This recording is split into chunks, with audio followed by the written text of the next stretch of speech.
There has been a lot of information that has coming out if you are a next-gen console owner over the last 2 days. We had PlayStation finally come out and confirm that there will be a dedicated state of play for Horizon Forbidden West. This is something that a lot of people were very excited for ever since they saw this trailer late last year, and I believe a lot of people are going to be very excited to see what's going to happen at this showcase. And finally, later on in this video, we're going to discuss what's going to happen with Xbox at E3 2021. They finally announced the details on what time this event is going to be starting, what we might be seeing at it, and I am very excited for myself and a lot of the other Xbox fans out there that are going to get a chance to see finally what does Xbox have on the docket for late 2021 and beyond. So with that being said, let's talk about it.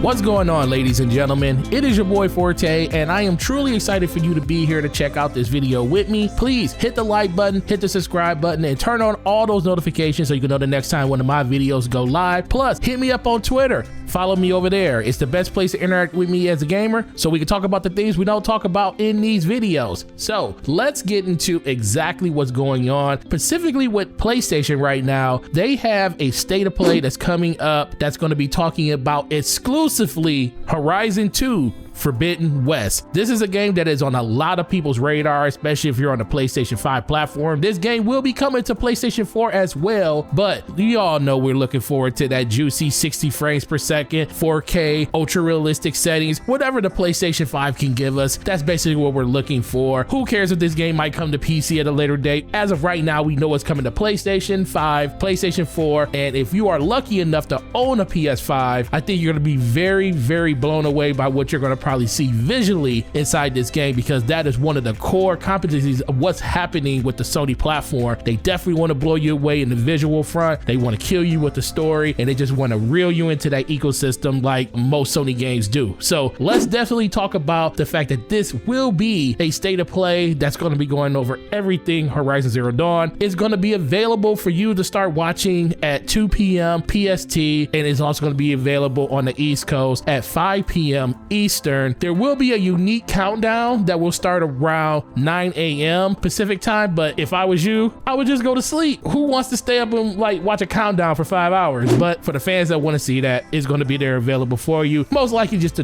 garner and build up all the hype that's going to be happening around this game when they finally do talk about it. And the one thing that everybody's going to be super excited for at this event is the fact that we're going to be seeing 20 minutes of Horizon Zero Dawn Forbidden West gameplay. 20 whole minutes. Like, that's a lot of time to spend with just this one game. I'm very excited to see what they're actually going to do with it. I don't think we're going to get any type of story beats or anything like that. Of course, we're probably not going to get that because they don't want to spoil any of that stuff before the game is finally releasing to the public. But for me, the biggest problem with the first Horizon Zero Dawn was it got very, very stale towards the middle part. Not even really the middle part, probably around the 30% mark when you get into the city. It just went to a snail's pace for me, and that was around the time that Legend of Zelda Breath of the Wild came out, and it did such a better job of basically integrating me into that ecosystem, making me feel like there was way more to do in the game than there actually was. And then I'm a Zelda fan, so it was easy to transition out of that game into that game. But when I tried to come back to this game, which was Horizon Zero Dawn, it was just hard to do. I mean, the story just didn't capture me like I was at the very beginning of the game. I do know the game does get significantly better once you get out of that portion and you get towards the later parts of the game, but it was just so hard to get into it. I couldn't, and I didn't want to start over. I did re-buy the game on PC thinking that, you know, maybe I just didn't enjoy it as much as I thought just because it was running at 30 frames per second, and honestly, that really wasn't it either. It kind of didn't help that the game didn't work day one on a consistent basis on PC, because playing it in ultra wide settings, maxed out settings as much as I could get them, well over 60 frames per second, was very, very good. But there were so many performance issues with the game, I just kind of put it on the back burner. And then guess what? That story was still the same story, and I just never went back to it. So that's what I'm kind of hoping with this game, that we really truly get a story that really captures you and makes you want to just enjoy your journey with Aloy, because I think the character is phenomenal. I do believe that this is something that a lot of people will definitely consider one of the best franchises ever to release if they could just hit the story beats right. So having a chance to see this game early, getting a chance to see exactly what it's going to be about, running on a PS5 platform is going to be something that I'm excited for, and a lot of PlayStation fans are excited for. So let's hope for another great show and give Sony another opportunity to just knock our socks off on another great PlayStation experience. And over to our last and final topic, we're going to jump over the carpet to the green side of everything, where Xbox has finally announced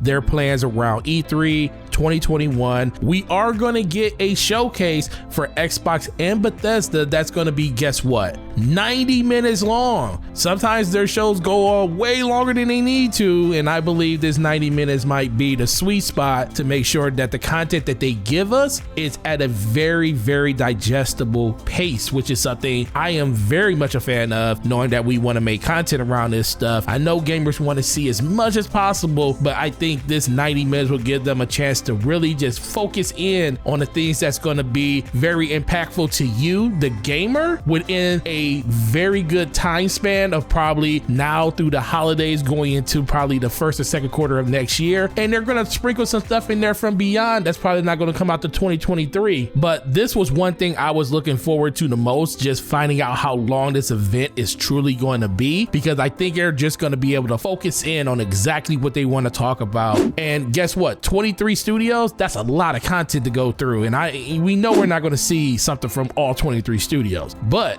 I do hope we see something for at least a good 16 to 17 of them, at least half of the studios. I know a lot of people want to see exactly what they've been working on, and I know some of these studios have already dropped their games. I know some of these studios have third-party publishing deals when it comes to stuff like Ghostwire Tokyo and games like Deathloop. We know those games are already pretty much being spoken for, and you're not going to be able to get anything pretty much out of those studios for quite some time. But yo, can we finally see something for the initiative? Can we finally see something that's going on with Fable? Even though these games may be very, very far out, are these some games that we're actually going to see something on? You know, who really truly knows what's going to happen during this 90 minutes? There's going to be also some third-party announcements that they're going to be bringing in. But the one thing that a lot of people should be very excited for is the fact that we're not going to just keep getting first-party games inside of this service when it comes to Game Pass. They're going to be announcing things that's going to be coming to Game Pass throughout the rest of this year at this event too. So if there's a chance that something like Battlefield 6 is going to actually hit Game Pass, guess what? Probably more than likely going to get announced here. So that's going to give them a very good build up through the rest of this year going into the holiday to see if this is something that's actually going to happen. Now, everybody knows there's going to be a Halo sighting at this show, because guess what? They still haven't moved off of the fact that that game's coming out in 2021, which I still don't believe is a thing, but guess what? They actually confirmed it multiple times. So I guess Halo Infinite's coming out this year. Let's just hope that it has spent enough time in the oven to fix a lot of the issues that a lot of people had with the game. I do know that this game is probably gonna not see its final form for years from now, but let's hope at least a lot of the fidelity, a lot of the pop-ins and texture stuff like that have all been addressed inside of what they're going to show this E3. Because let's be for real, Halo literally is Xbox, and the first thing they can do to basically fix the perception of Halo is to not let Halo have a terrible showing like it had almost a year ago. You know, a lot of people really love Halo, and this is the reason that they own an Xbox platform. This is where most of their friends are. This is the reason they joined the ecosystem in general. That's the reason they stay on Xbox, because guess what? They can go and enjoy all these Halo games on PC too, but they recognize Halo as an Xbox branded game, so they stay on Xbox to support it, along with just loving to be on console and not having to deal with PC gamers. And I get that, but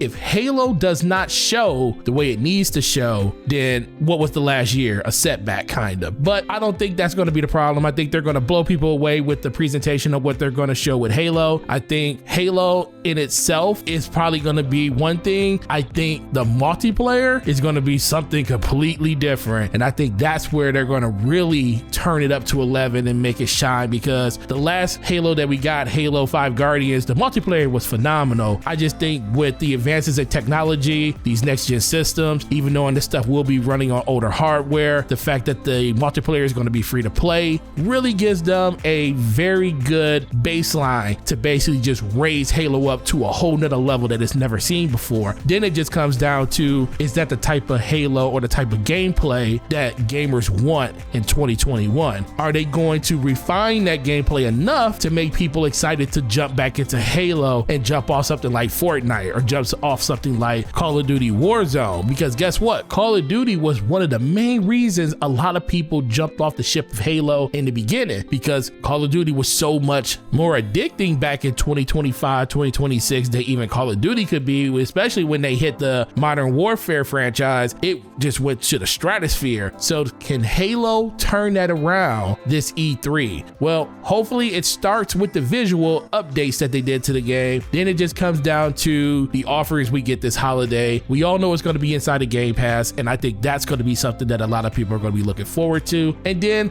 let's just talk about Starfield. I always thought Starfield was probably going to come out this year. There's been a lot of information coming out saying that game is nowhere near ready, and that kind of makes sense, but I know a lot of people got their hopes up on it. We will see Starfield at this event. In what capacity, who knows? At first, all we saw was a trailer splash screen, and I think people were content with that, but that was years ago. And I think people right now are just, what is going to be the next thing? What is that next RPG? What does Fallout in space look like? And I think that is what a lot of people are looking forward to. And people are just used to the fact that the Bethesda announces a game, does a nice little presentation for 20 minutes to 30, maybe up to an hour of just telling you about all the systems in the game. And then guess what? That game is releasing in like 3 to 4 months. Don't seem like we're gonna get that this time, because let's be for real, COVID has definitely wrecked the gaming community when it comes to a lot of this stuff. And people want to say, well, this didn't affect other developers. And guess what? You're right, because every developer isn't the same. Every developer is its own developer. And if you were not prepared as a developer back in February of 2020 through